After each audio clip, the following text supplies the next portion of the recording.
So Virginia Woolf described To the Lighthouse as really, she called it easily the best of my books after she finished a draft of it. And she publishes it in 1927, so she has a few good ones left in her after that, The Waves and Orlando. But I think what she's sort of saying is that it's really something, compared to things she'd written before, which were Mrs. Dalloway and Jacob's Room, she kind of feels like this one is really more of maybe a fulfillment of what her sort of project is, what she's trying to do. It's really a cool, weird, experimental work that it's got a plot, which we'll go over. It's pretty slight and it's kind of easy to outline. But like with a lot of modernist works, like with a lot of Virginia Woolf, like with kind of Joyce, Eliot, everyone else, the plot is really the plot's kind of a thing to hang a lot of their sort of experimental style and ideas about thoughts and memories and things. It's kind of something to hang that on rather than the point. So basically, what happens in part one, which is called The Window, the Ramsays are a family. We meet them. They're kind of well-to-do. They have a summer house in the Isle of Skye, which is in Scotland. And Mr. Ramsay is a philosopher, and he's a really smart dude.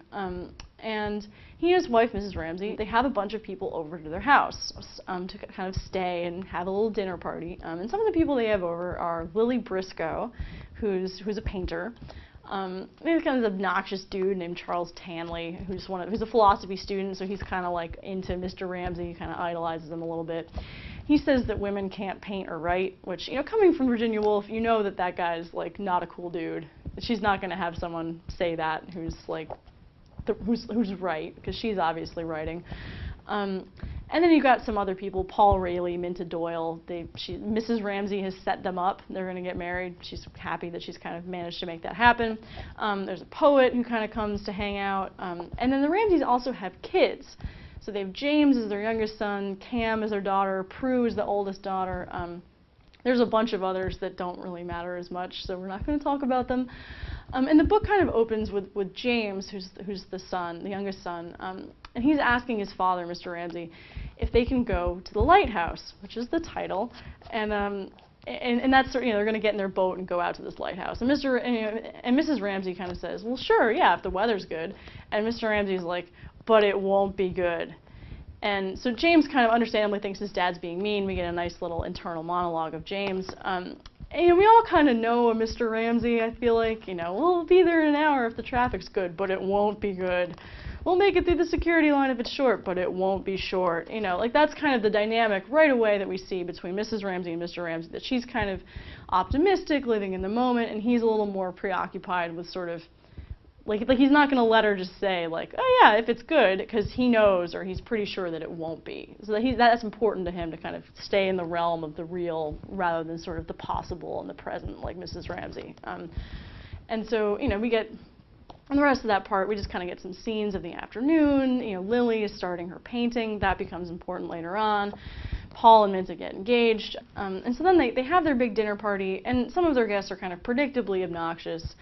And then the party's over, and Mrs. Ramsay kind of starts reflecting on time and kind of how things move forward, and how this sort of dinner party is going to be remembered by people. So like by Paul and Minta, who got engaged right before it, like how it's going to be for them. And then she and Mr. Ramsay kind of have an interesting conversation, where she finally agrees that the weather probably is going to be bad tomorrow, and that's kind of seen by him at least as sort of an implicit gesture of love from her, that she's kind of willing to say, you know what, you're right, the weather is going to be bad. And you can see right here that Woolf, she's interested in kind of portraying relations between people, but in a very kind of idiosyncratic way, right? She doesn't have her characters just say, I love you. She kind of is showing how people show love in all different kinds of ways, including just by saying that the weather is bad. And so then we get section 2, which is very short. It's called Time Passes. And you might be able to guess what happens when time passes. It passes. And we get sort of just a general, the house is being maybe taken care of a little bit by housekeepers. Nobody comes there. But the really interesting thing about it is that we get these sort of violent things that happen that are in brackets. So it'll be kind of like, oh yeah, and the house is taken care of by so-and-so.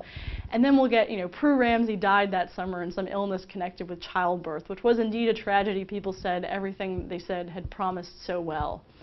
So we just find out that Prue died, with no fanfare or anything. That's just sort of there. And also, also Mrs. Ramsay dies, we find out, sort of in a similar way. So then we come back. In part 3, we get The Lighthouse. That's what it's called. You can guess what's going to happen now. This is like 10 years after part 1.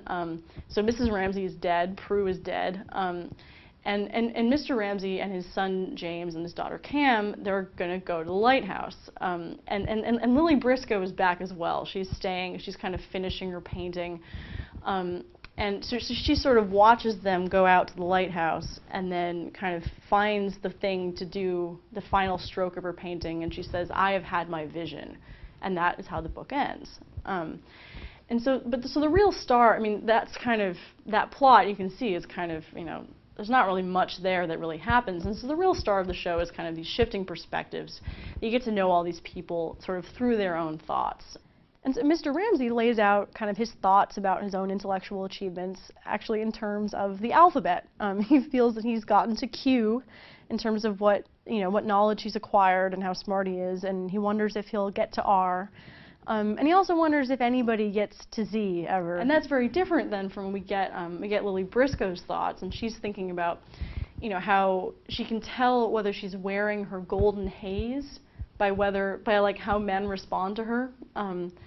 And so they're kind of, Woolf is kind of able to get across, character sort of through these characters' own peculiar ways of thinking about things and kind of self-concept and what they choose to think about. So Mr. Ramsay is kind of all wrapped up in his own thoughts and his own achievements, and Lily Briscoe is really concerned with sort of, how her relation with other people is, and maybe worrying about that. Like, why is it that she can only tell she's wearing her golden haze by men, and why can't she tell that by herself? And that's kind of, so we get these sort of internal thoughts that really are really used as characterization, and that's a huge part. And then these shifting perspectives kind of become so important that they get to be more important than like a progression of time.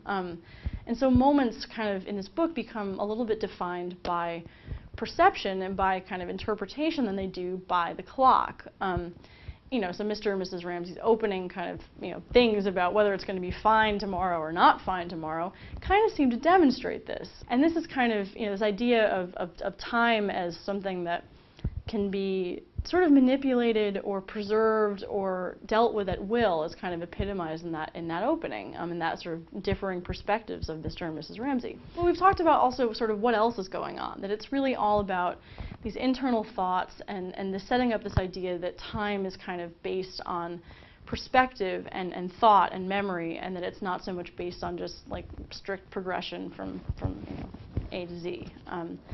And so that sort of, all of that is kind of then hung on that bare bones plot and ends up making a really interesting novel that kind of becomes about its own telling and its own perspective. And that's To the Lighthouse.